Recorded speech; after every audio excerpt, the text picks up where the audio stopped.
Hey everyone, it's the Vigilant Christian Mario, and you're here for another edition of Vigilant Parenting 101. This is a video series I've created to share with you some insights that the Bible gives on parenting, manhood, relationships, etc. You can find the link for the playlist in the description section below.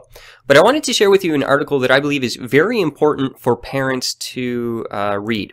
I've left it linked up below. It's entitled, "Steve Jobs Didn't Let His Kids Use iPhones or iPad. Here's why." So this is very important because many of you are probably experiencing the phenomenon of cell phones and all of our kids having them. And although it may seem great, there are some negative sides to it. I mean, technology is basically neutral, but we need to examine both the positive side effects and the negative side effects. One of the negative side effects is that, as quoted by Tracy Chapman, we have more media than ever and more technology in our lives. It's supposed to help us communicate, but it has the opposite effect of isolating us. And this is something that you're probably experiencing if you're a parent and you're raising your child in today's technological age. You're probably noticing that what is happening is they are being isolated from the family, from interactions with friends and everything.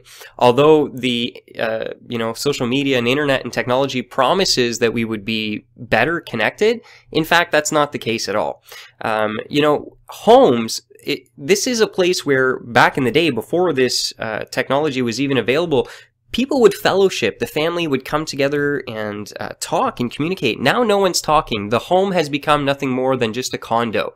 I mean, you look at the home today and the young teenage boy comes home and what does he do? He goes in his room and he plays PlayStation. So he's locked away. He's isolated. Then the younger teen daughter comes home and she's texting away on her friends and she goes in her room. Then you have the parents who, well, the father's maybe in his man cave and he's drinking a beer, watching a hockey game, and mom's frustrated over this family upstairs going over some bills. So this has become the modern picture of the family, and this is devastating. This is not good at all. Let's just hear what Steve Jobs has to say about technology. So they actually asked him, "So your kids must love the iPad." And he responded, "They haven't used it.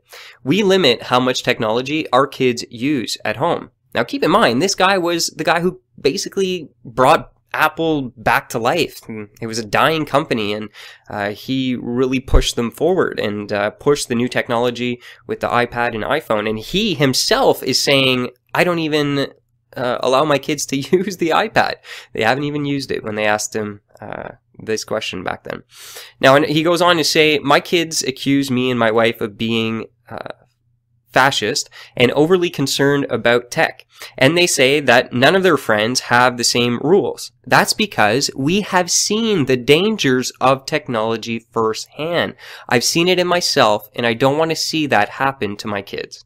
So this is what I wanted to share with you, parents out there who are raising your children and dealing with the growth of technology and the obsession that children have with the phones and Facebook and all that stuff. So this is very insightful for you to see. I mean, the guy who's pushing technology in the world today is limiting the use, and his kids are even calling him a Nazi, saying he's a fascist, he's got all these hard rules. But why? Because he recognizes more than anyone, because he knows firsthand the dangers of technology. So just if this is occurring to you, what you might want to do is just pull the plug. Make it a weekly thing that you're going to pull the plug and the kids know about it, and we're going to spend time as a family and organize maybe some games that you guys can play together where you interact with each other. You're talking to each other. You're not distracted. This girl's not allowed to have her cell phone while she's playing, and when it's not her turn, she gets on the cell phone and starts texting her friend. And while it's not his turn, he's on a Google search and she's on Facebook, and they're not really with each other. The cell phones have been removed, the technology barrier has been removed, and they can enjoy family time together, which is so crucial and is very important for us to start developing in our families, because one of the ways that the elite are trying to destroy society is by destroying the family. And I believe that Satan is going to use technology for the very purpose of isolating people and keeping them disconnected, where they're just absorbed with themselves and not their friends or family members, their families. And that's not a good thing. So hopefully this was encouraging to you all, you parents out there, and it pushes you to pull the plug and spend some time with your kids. Thanks so much for taking the time. This is the Vigilant Christian saying God bless each and every one of you. As always, stay vigilant and fear no evil.